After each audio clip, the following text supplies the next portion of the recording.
What's up, everyone? It's Ruby here, and today I wanted to talk about a topic that is actually rather personal. So part of this is because Valkyrae, for those you don't know, has expressed the interest of adopting a child, a baby, into her home, like with her mom. And and part of it was she was curious about someone who is adopted, or, hearing feedback of people who've adopted a child, or a child who has been adopted. So I am a person who was adopted as a baby. And I have lived experiences that I would love to share with the world. And it's something that I haven't really shared a lot because it is something that is very personal. But I definitely think that there are some really great things and some other things that need to be kind of addressed and maybe even fixed. I don't know.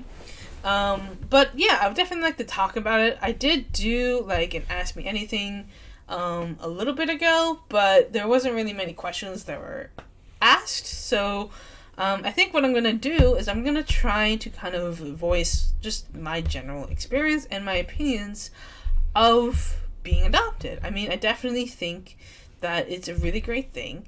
I don't like the stigma or the normalization of it being a weird thing or it being even a secret. I feel like maybe this is just my lived experience, but I always grew up knowing that I was adopted. In fact, it was like a second birthday. We celebrated my gotcha day, and it was not really a secret from anyone, including me. I never really understood the idea of waiting until someone was 16 or 18 to tell them that they are not a biological child. And the terms of adoption and terms used for adoption is usually birth parents and parents. It's not real parents. It's not like your actual parents. It's not like you don't really use your fake parents. I've heard that it's not great to use. Usually you use birth parents and parents, or some people use blood parents and parents, but it's not like your real parents or your actual parents, or it's kind of a weird way to phrase it, and it's something that I've heard a lot growing up. It's like, who are your real parents? Who are your actual parents? It's like, my parents are my parents. That's not going to change, and being blood related doesn't change anything. It's like some people are like, oh, are they your real siblings? Are they your real? I get what they're trying to ask, but it comes off as just weird. It's just weird. Like why would you ask that? It's like kind of going up to it's like asking, it's just a weird thing. But yeah, I definitely think it's better to grow up knowing rather than keeping it a mystery. I don't understand the logic behind that. They're going to find out eventually, and waiting until they're 18 years old to dump it onto them is not a great thing. You want it to feel natural. It shouldn't be something that is dodged around or a mystery, or it's always been weird to me. Also, some people like to sort of fetishize the adopted people or the foster system, or that to me has always kind of been weird as well. For example, in the Fosters, the Fosters is a great example because they did a lot of things right, but the weird thing for me is the romanticization of Callie and Brandon in the Fosters, because I get that it happens. It does happen sometimes. Not really. But I get the mentality. I get the story points, okay? But it's really weird because it normalizes this idea that is very disturbing to me, and to a lot of people who have this kind of same lived experience is when people ask, like, when people ask if I have, like, romantic feelings for my brothers, like, for my adoptive brothers, which they're just my brothers, by the way. I don't call them, like, real brothers or adopted brothers, but they're my brothers. That were even, like, me asking if you have feelings for your stepsister. It's weird. Like, it's weird, and it's something that I really wish would just, like, go away, because it puts me into an awkward position, and it's like, why would you even think that? Like, why would you even think that? And yes, people have asked that, and it's weird. It makes it awkward. Like, what are you trying to ask? Like, why would you ask that? And that, to me, like, I love The Fosters as a show, but I hate that they kind of brought that back into being associated with being adopted, because it did kind of bring back the question of, like, the like relationship, like, it's just weird. It's just weird, and I hate it. Maybe that's just me, but it just creates something that really just needs to go away. Okay? It's like the stigma of, like, oh, you know, everybody sleeps with their cousins, everyone sleeps with their, like, it's weird. Don't ask that. Please don't ask that to anyone. Don't ask. If it is true, it's none of your business. And even if it isn't true, it's none of your business. It's not your business to know. So please stop asking, and please don't ask, and stop. Please stop. Like, it's genuinely it's genuinely disgusting. Like, no, stop. I don't care if it's fiction. I don't care if it's in real life. Because the problem is, when it's fiction, people don't see the problem with it. Right? People don't understand that it's an actual problem that occurs that shouldn't be a problem. Like, it's weird. I get the circumstances between, like, Callie and Brandon is different, but it's still weird. It still brings up this idea that like, when you're not, like, blood related, it doesn't count, which is weird, because you're still growing up with each other. You're still acting like siblings, and it's weird. And again, I just wish it would stop. Just stop. So that's one thing that I really want to stress on, is that when you grow up being adopted, you will get strange questions from people who don't really understand what being adopted is like. And it's not like this, like, big thing. It doesn't have to be this, like, big thing, but media and in general, people have made it into a big thing. Like, people have made it into like something that it doesn't have to be. Which is why I stress, don't make it a secret. Don't make it a secret. Stop making it a secret. It doesn't have to be one. You can just be honest. You can just be honest. You can celebrate it. You can wait until they're older, but you should not make it a weird thing. When you make it a weird thing, it becomes a weird thing, and that's the problem. I also think, you know, it's great when people adopt children from outside of the US, and I definitely encourage it. One thing that I will say is that understand the culture that you're bringing into your family, right? You're going to have your own traditions, your own lifestyles, your own upbringings, and that's fantastic. But I think one of the big things is to make sure that the child that you're raising understands the culture that they are originally from. Because even if they are different, because they're going to be different, like yes, I'm Korean, but I'm very much American. And I think that, I mean, that's great, right? But it took a while to learn about, like, the Korean culture. And now I'm more curious than ever about Korea. I always, like to research about it and kind of, like, have my own questions answered. But I think integrating it a little bit into your own, into their upbringing would be more beneficial, especially towards certain ethnicities where their culture is very important to their identities. Because what ends up happening is kind of feeling alienated, or like you don't really belong in a category. Like, it's very weird for me to say that I'm Korean when I know nothing about Korea and I only speak English. Like, I don't think that learning Korean makes me,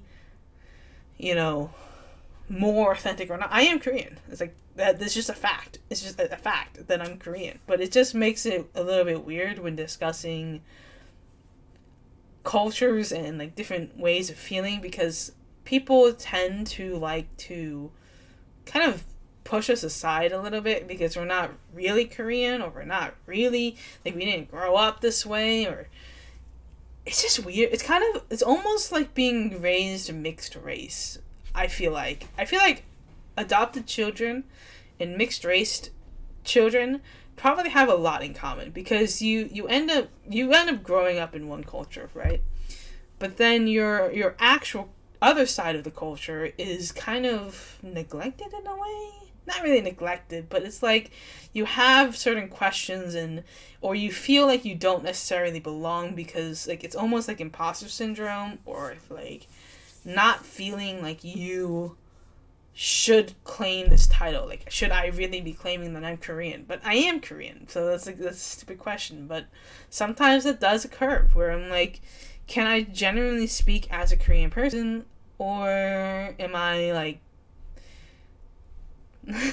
I know it's strange, it's weird, but I think that's always going to be the case. You're going to have those oddities, and I think the great way of battling that is...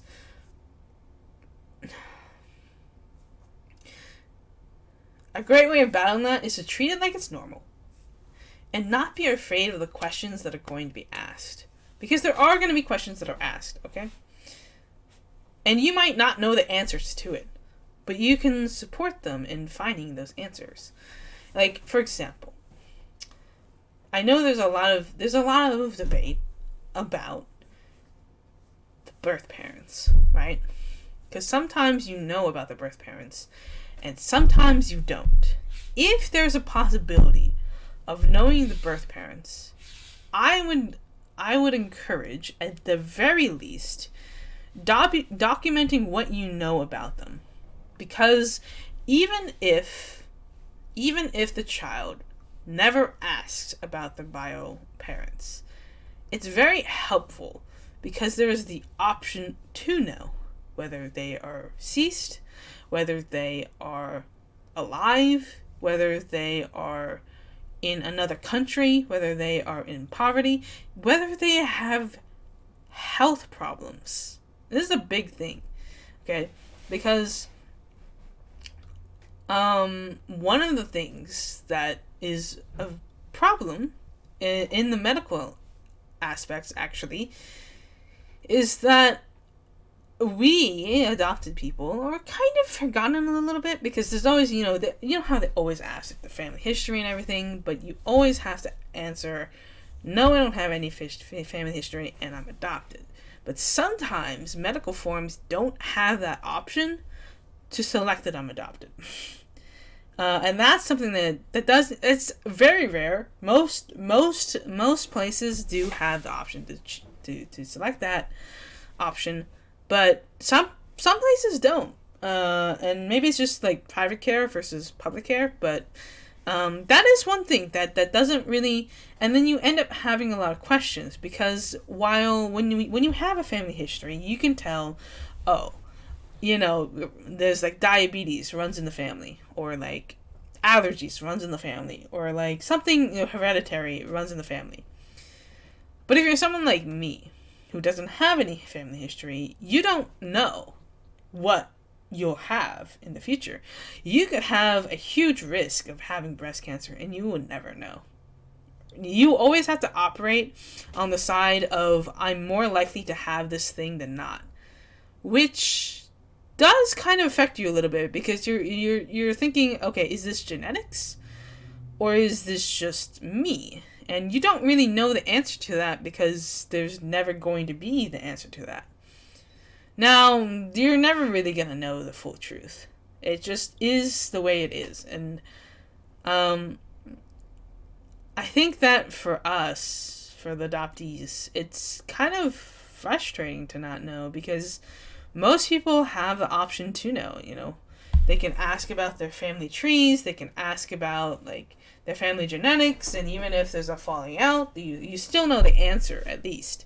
You can do, like, gene tests and blood tests and everything, but we are limited in what we can do. Like, yeah, we can take a DNA test and everything, but there's only so much you can learn through that, and it's like, you're never really gonna know. So that's something that I think, yeah, I mean, it's just kind of, we get used to it, but it's also kind of like sad in a way, because you just will never know. You just won't know. What else? Is there anything else?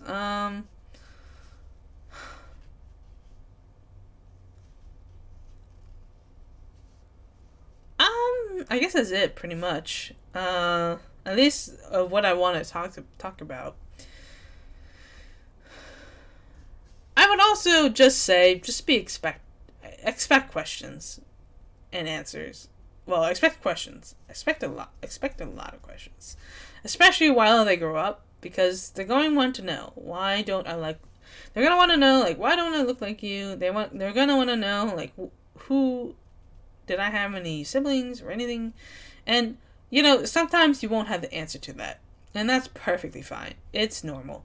It's normal not to know the answers, but just be honest. I think if your kid asks, just be honest, and I think that's really the big thing. And again, understand that the mainstream media and just like media in general does not portray adoption well. It does not. It does not. Because it still normalizes some stigmas and some not true things, and it makes it weird. It just makes it weird. It's like the one thing that bugs me. It's just the one thing that it's like, but like, why? Why do you have to ask these stupid questions? I don't know. Some people are weird. Some people don't. Some people are weird. That's all I'll say. Anyways, thank you guys so much for watching. Comment down below if you have any questions. I'll try to answer them. Obviously, I'm only going to answer based on my own experience. I'm sure people are different. They're gonna be raised a different way. But I think the best thing is just to understand that I have my own experiences that affected how I feel about the world, and you will probably be different, and that's okay.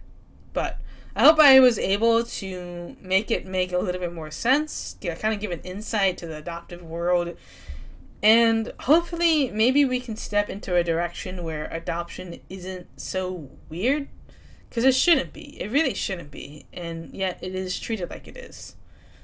Anyways, thank you guys so much for watching, and I'll see you guys next time. Peace out, guys. It's been a blast. I'll catch you guys next time.